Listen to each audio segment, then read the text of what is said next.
Al, good morning. It's great to chat with you again. How are you doing? Doing great, Manny. How about yourself?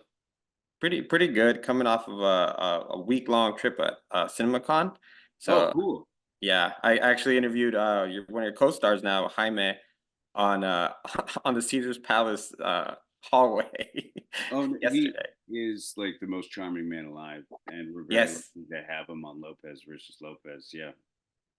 absolutely. And actually, that's let's start with that. In season two, we see quite kind of a wider array of guest stars that are really great. I mean, we just mentioned Jaime Camil.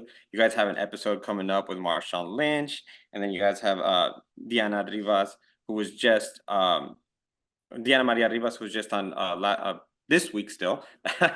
Tell me, what has that been like to have really an array of guest stars who want to come on the show and have a little fun? Yeah, every single week we have an amazing guest star. It's so cool.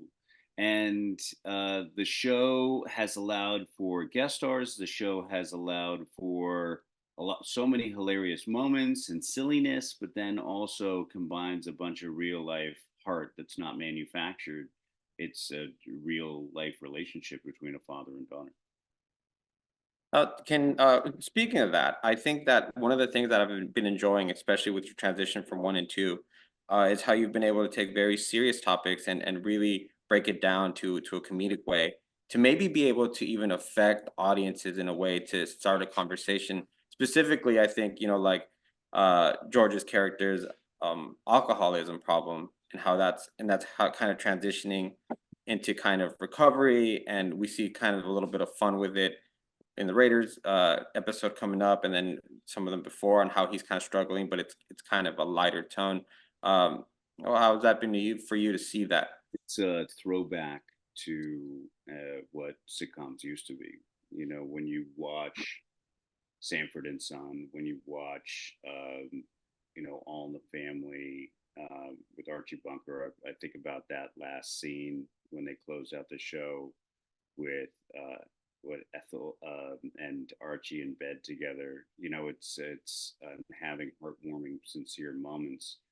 You know, nobody's perfect, nobody's witty all the time. Some of these TV shows, like everybody's got these razor sharp wit, and people are flawed, and people have problems and headaches, and life is difficult, and so that's reflected in the show. A lot of people have vices and can have a lot of relatives dealing with alcoholism and struggling with mental health, and we're talking about all of it, man. It's and making it funny at the same time.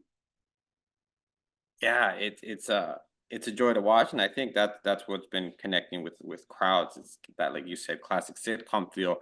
We live in a world where a lot of times series, sitcoms, they don't necessarily get the chance to bloom to really spread their wings. How important is it for you, or your reaction to the fact that you guys got a second season and you're able to continue to tell these stories? The show gets stronger. It's like a sports team. You know, you get to gel. The writers get better at writing for the characters based on what they've seen them do well. So everyone's smart. Everything evolves. You know, it grows. It really is like any kind of business. You know, when you keep working towards success and you have people that really care, so many things need to come together, the lighting and the sound, and all of the writing and the acting needs to be good, but there's so many other elements that need to come together for a movie or a TV show to be great. So when something works, there's 175 people that make that show happen, and we are lucky enough to have a great crew that works on this show. So I it's important to let shows grow, and that's why you hate. I've been on a lot of shows that have gotten canceled after 4 episodes, 5 episodes, 6 episodes, and it's like they never got a chance. Yeah, I wonder sometimes if there's some older shows, kind of like The Office, whose first season really struggled. If that didn't get an opportunity to bloom, especially in this day and age, we wouldn't have the classic series that we have today. What about Seinfeld? Seinfeld did not do well in its first couple seasons. Everybody loves Raymond. You know, obviously by today's standards, they would be massive hits with the numbers that they got. But in comparison, shows, Everybody Loves Raymond is a fantastic show. Ray Romano is like easily one of my heroes, role models as a comedian and comic actor. I think he's just such a fantastic actor. And so I really hope to be like him, in his career. But Everybody Loves Raymond, when I first saw Ray Romano jingle his keys on Letterman during that bit, and then Worldwide Pants made Everybody Loves Raymond, I was like, oh my God, this is incredible. And I was tuned in, but I knew it wasn't doing well. Like I was aware, just even as like somebody who wasn't even in the industry at this point. And I thank God they gave that the time to breathe. So if Lopez gets season 3, which I think it will, and season 4 and season 5, you're really gonna see a team hit its stride and get better and better and better. So don't dismiss a TV show Mm. right away. Give it a chance. Give it a little bit of a chance to grow and evolve. Some things are great out of the gates. I get it. And we're all spoiled with a lot of amazing TV. But give it a little bit of a chance. Watch the Christmas episode from season 1. And that's what this show is. Watch this whole season. All 10 episodes have been great. I just watched the Cheech and Chong episode last night at a screening that we had through the National Hispanic Media Coalition in Nosotros. And it's great. So, yeah, watch this show. Give this show a chance.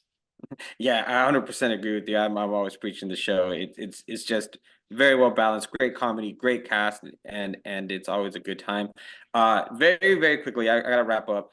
Are you really a Niner fan, or I'm a psychopath Niner fan. Like, I got a problem. I really am. So the writers put that in there for me.